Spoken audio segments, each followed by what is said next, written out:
18 तारिख आगस्तनिफ्राय बिटिसिनि साब डिविजन लेभेल तथा जोंनि बिपिएफनि डिस्ट्रिक्ट लेभेल 10टा मिटिं खालामनो थाखाय जों जा साखाफारा जादों। बिनि गेजेराव जोङो दिनै थाइखाजरायाव 7 दिन 7 बार 7 खेबनि मिटिं सोलिगासिनो दं। जिथु जोंनि बिपिएफनि प्रति जिथु रायजो राजानि बिसास आस्था आरो जोंनि फारसे जिथु समर्थन जिथु रायजोनि समर्थन बे समर्थना एकदम बिराद मोजां आरो बिराद रायजो राजाफ्रा बिपिएफनि सायावनो फोथायनानै दं आरो बिपिएफखौनो समर्थन होनानै दिनै खामानि मावनो थाखाय साखाफारा जानानै दं। काउन्सिल सरकाराव मोनसे समस्या जाबाय थादों दायो सार जे दुलाराय आसामावनो साख्रि थिसनथाइनि गेजेरजों जे मोनसे समाव नोंथांमोननि सरकार थानाय समावहाय टारगेट फरगेटखौ इन्टारभिउ होनायनि गेजेरजों थिसनथाइ होनायखाय दिनैहाय बे परिस्थितिबो गैयि थासारियाव दङ।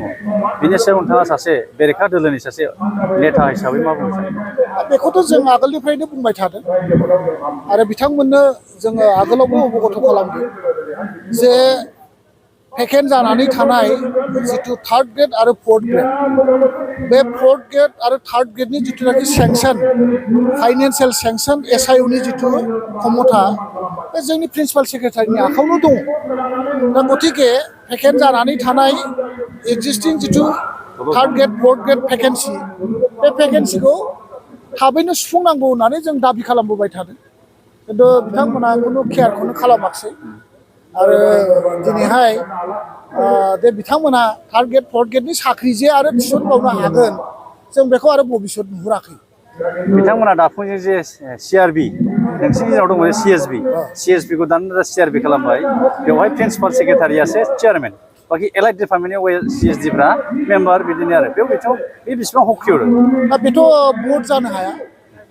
बर्ड जुदि जानांगौबा बर्ड जुदि होनोब्ला बेवहाय पाब्लिक मानसियासो चेयारमेन जानो हायो आरो बे सेलेक्सन बर्डनि जायफोर सोद्रोमा जागोन बे सोद्रोमाफ्रा गासैबो पाब्लिक एबा माने साहित्यिक समाजकर्मी रिटायार्ड अफिसारफोरनि माबाफ्रासो जानो हायो आरोखि पाब्लिकफ्रासो जानो हायो। खालि मेम्बार सेक्रेटारियाल' माने डिपार्टमेन्टेल जिथु सेक्रेटारि जिएडिनि जाय सेक्रेटारि बे सेक्रेटारिया मेम्बार सेक्रेटारि जानो हायो। दा बेखौथ' जोङो सेलेक्सन बर्ड होननानै बुंनो हाया। बेथ' अफिसारफोरनिसो बर्ड। अफिसारफ्रा बुर'क्रेटफ्रा माब्रै 3rd grade 4th grade vacant जानानै थानायखौ बोरै सेलेक्सन खालामनो हानायनि मा अधिकार दं? बिटिसि एकर्डखौ मोजाङै फरायथों। बिटिसि इलेक्सननि माबा एकर्डनि जिथु एमअइउ आरो लोगोसे स्टेट गभर्नमेन्टनि WPTBCनि जिथुनाखि मेम'रेन्डाम अफ आन्डारस्टेन्डिं जिथु अफिस मेम'रेन्डाम बे अफिस मेम'रेन्डामाव मा लिरनाय दङ बेखौ मोजाङै नायथों।